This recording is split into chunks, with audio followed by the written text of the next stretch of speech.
ఇప్పటికే చాలా మాటలు చెప్పిన, ఇప్పుడు కూడా చెప్తున్నా. ఖాన్తో గేమ్స్ ఆడితే షాల్తీలు గల్లంత అవుతాయో లేదో తెలియదు, కానీ పబ్లిక్తోని గేమ్స్ ఆడితే మాత్రం అత్తా పత్తా లేకుండా చేస్తారు. అబద్ధాలు చెప్తే అవతలి లోకంలో కూడా కనిపించకుండా మాయం చేస్తారు. భూతద్దాలు కాదు, మైక్రోస్కోపులు పెట్టి ఎత్తుకులాడినా దొరకకుండా అవుతుంది. ఇప్పుడు కూడా అదే అయింది. ఇప్పుడు నెత్తి నోరు కొట్టుకునే పరిస్థితి వచ్చిందట కాంగ్రెస్ పార్టీలా.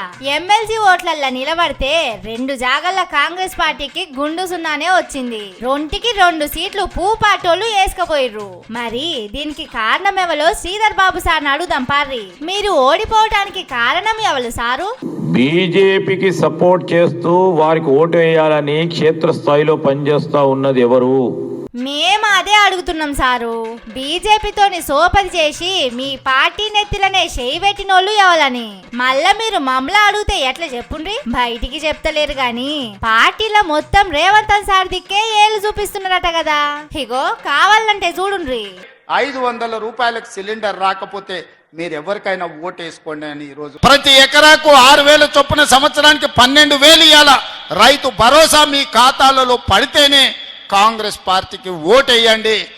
500 రూపాయలు సన్న ఓట్లు పండించిన రైతులకు బోనస్ ఇచ్చుంటేనే కాంగ్రెస్ పార్టీకి ఓటేయండి, లేకపోతే నాకు ఓటేయకండి. మీరు ఆ ఓట్ల ప్రచారానికి పోయినప్పుడు ఏం చేయాలి? మాకే ఓటేయండి అని అడగాలి. కానీ సార్ ఏం చేసిండు? నచ్చితే వేయండ్రి, లేకపోతే లేదు. మేం రుణమాఫీ చేస్తేనే మాకు వేయండ్రి, మేం రైతు భరోసా ఇస్తేనే మాకు ఓటేయండ్రి, మేం 500 బోనస్ ఇస్తేనే మాకు ఓటేయండ్రి, మేం ఏడాదిలా 50,000 కొలువులు ఇచ్చింది నిజమైతేనే మాకు ఓటేంటని చెప్పుకొచ్చిండు.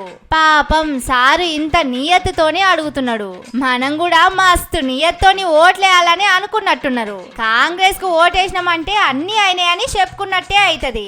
అందుకే కావచ్చు నియతి తప్పకుండా చెయ్యికి టాటా చెప్పిండ్రు. ఇప్పుడు రేవంత్ సారు నియతిగా ఉండు తప్ప, లేకపోతే చదువుకున్నోళ్ళు నియత్తోని ఓటేసుడు తప్ప అని కాంగ్రెస్ వాళ్ళే మాట్లాడుకుంటున్నారట. సారును ముంగట పెడితే ముంగటి పనులు వాళ్ళ కొట్టుకున్నట్టే అయిందని మాట్లాడుకుంటున్నారట చెయ్యి గుర్తోళ్ళు.